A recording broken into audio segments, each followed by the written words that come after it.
I wish to begin by updating you on the 75th session of the UN General Assembly. The high-level week and general debate of the 75th session assembly commenced on 22nd of September and will continue till 29th of September. Due to COVID-19 pandemic, the United Nations has for the first time convened world leaders in a virtual format. The theme for the 75th general debate is the future we want, the United Nations we need, reaffirming our collective commitment to multilateralism, confronting COVID-19 through effective multilateral actions. The Prime Minister and the Foreign Minister of Pakistan are participating in the session virtually. Prime Minister Imran Khan will be addressed the 75th General Assembly on 25th of September, that is tomorrow. In his address, the Prime Minister will share Pakistan's perspective on various regional and international issues. He will once again raise the issue of Jammu and Kashmir dispute. In his wide-ranging address, the Prime Minister will also share Pakistan's successful handling of COVID-19, his debt relief initiative for developing countries, and Islamophobia. Foreign Minister Shah Mahmood Qureshi addressed a high-level virtual meeting of the General Assembly to commemorate the 75th anniversary of the United Nations. In his statement, the Foreign Minister commended the United Nations for its numerous accomplishments over the years to advance the principles and purposes of the UN Charter. He acknowledged in particular the important role played by the organization in facilitating decolonization, addressing the threats of climate change, and helping promote a vision of inclusive and sustainable development through the adoption of Sustainable Development Goals. The Foreign Minister called for the respect of the human rights and self-determination promised to the people of Jammu and Kashmir as well as Palestine by the United Nations. He reminded the world that the people of Indian illegally occupied Jammu and Kashmir still await fulfillment of the commitments made to them by the United Nations. The Foreign Minister cautioned against the growing inability of the international community to join ranks in collectively addressing common challenges, including the COVID-19 pandemic, that has not only strengthened forces of unilateralism, fascism, xenophobia, and Islamophobia, but has also given rise to the fears that the multilateral order itself is under threat. Highlighting Pakistan's important role in maintaining international peace and security, the Foreign Minister stated that Pakistan has contributed over 200,000 troops to 47 missions in 26 countries, losing 157 of our bravest in the process. He recalled that Pakistan also hosted the largest protracted refugee population. Reaffirming Pakistan's abiding commitment to the multilateralism, the Foreign Minister said that Pakistan would continue to play a leading role in advancing the mutually reinforcing goals of peace, security, development, and human rights. The Foreign Minister also participated virtually in the informal session of SAARC Council of Ministers on the sidelines of 75th session of the United Nations General Assembly today. The ministers of all SAARC member states and the Secretary General SAARC participated. Reaffirming Pakistan's commitment to the SAARC process, the Foreign Minister highlighted its importance in the context of regional economic and development challenges. The Foreign Minister underscored that peaceful resolution of outstanding disputes was a prerequisite for achieving development, economic growth, poverty alleviation, and social uplift of the masses. Now, coming to the situation in Indian illegally occupied Jammu and Kashmir, the situation continues to deteriorate for the past 416 days since India's illegal and unilateral actions of 5 August 2019. Extrajudicial killings and demographic change in IIOJK are among the serious most challenges requiring immediate attention of the world community. In this regard, I wish to reiterate Pakistan's call for a transparent judicial inquiry under strict international scrutiny into the extrajudicial killings of 3 innocent Kashmiris in IIOJK on 18th of July this year. 3 young Kashmiri boys who had come to Shopian to work as laborers in apple orchard were extrajudicially killed by Indian occupation forces on 18th of July 2020. To cover up the cold-blooded murder of these 3 innocent Kashmiris, the Indian occupation army had claimed that the 3 were unidentified terrorists. To further hide their crime, instead of handing over the human remains to the families of the victims, the Indian occupation forces had buried them in a graveyard marked for foreign terrorists. Now, 2 months after the reprehensible incident on 18th of September 2020, the Indian occupation army, through a statement, has admitted that the 3 innocent Kashmiri laborers were killed extrajudicially, a hallmark of Indian occupation forces state terrorism in IIOJK. The Indian Army's statement is an acknowledgement that Indian occupation forces are guilty of serious war crimes in IIOJK. Pakistan strongly rejects and denounces the Indian occupation army's statement indicating disciplinary proceedings against the officials involved in the crime. India must realize that it cannot cover up such heinous crimes of the occupation army through disciplinary proceedings. Neither the Kashmiri people, nor Pakistan, or the international community will accept such farcical proceedings. The act amounts to serious war crimes that must be thoroughly investigated through a transparent judicial inquiry under international scrutiny.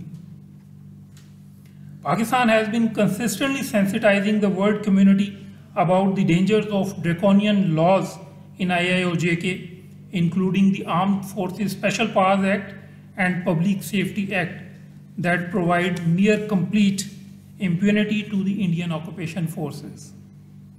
The fact that even such draconian powers vested under the illegal and inhuman acts are being exceeded is a reprehensible reflection of the unacceptable state of human rights in Indian illegally occupied Jammu and Kashmir. In this regard, we deeply appreciate the statement by the OIC Independent Permanent Human Rights Commission strongly condemning these extrajudicial killings by the Indian occupation forces. The Commission has called for establishment of a commission of inquiry under the UN to investigate these extrajudicial killings and grave human rights violations. The Commission has also urged India to repeal FSPA and PSA and respect the Kashmiris' right to self-determination as per the UN and OIC resolutions. The international community must also take immediate cognizance of the 18 July 2020 episode as well as other acts indicative of the RSS BJP regime's genocidal tendencies and hold it accountable for continuing crimes against the Kashmiri people. Let me also reiterate Pakistan's categorical rejection and condemnation of India's continued attempts to illegally alter the demographic structure of IIOJK.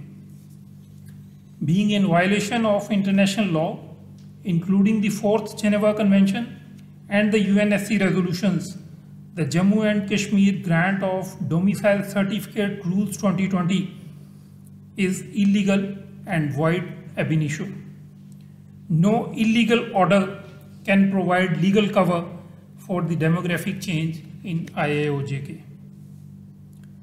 Pakistan has been consistently sensitizing the world community that by changing the demographic structure of IIO-JK, India is trying to undermine the exercise by the Kashmiri people of their right to self-determination through a free and impartial plebiscite under the UN auspices as per the UN Security Council resolutions. Therefore, Pakistan demands the government of India to immediately rescind over 1.8 million bogus domiciles distributed to non-Kashmiris since June 2020. The officials involved in the issuance of sham domicile certificates must know that by indulging themselves in this illegal exercise, they are committing serious crimes against the Kashmiri people. To divert attention from the gross domestic issues and ongoing humanitarian crisis in IIO-JK, the BJP regime is continuously trying to escalate tensions along the line of control. This year, India has committed 2,333 ceasefire violations to date, resulting in 18 shahadas and serious injuries to 185 innocent people. These egregious violations of international law and belligerent posture towards Pakistan pose a serious threat to peace and security in South Asia. Pakistan, on its part, to provide first-hand knowledge of the situation on ground today, has once again arranged a visit of Islamabad-based ambassadors, diplomats, and defense attachés to the line of control. Pakistan has always welcomed the UN observers, international media, and foreign diplomats to the Azad Jammu and Kashmir and to the line of control. On the contrary, despite repeated calls, India has been denying access to the international media, UN observers, and humanitarian organizations to hide its false claims and worst humanitarian situation in IIO-JK. At the request of the Foreign Minister, the members of the OIC contact group on Jammu and Kashmir met for an informal meeting in New York. The contact group reviewed recent developments relating to Jammu and Kashmir, including the grave human rights and humanitarian situation in IIO-JK and escalation of tensions along the line of control. The contact group called upon the UN Secretary General, the UN Security Council, and the UN Human Rights Council to implement the Security Council resolutions calling for a plebiscite to enable the people of IIO-JK to exercise their inalienable right to self-determination. Pakistan deeply appreciates Turkish President Recep Tayyip Erdogan for once again raising his voice in support of the right of the Kashmiri people during his address to the 75th session of the UN General Assembly. President Erdogan reiterated that Jammu and Kashmir dispute, which is a key to the stability and peace of South Asia, is still a burning issue. The President supported the resolution of Jammu and Kashmir dispute through dialogue within the framework of the United Nations resolutions and in line with the expectation of the Kashmiri people.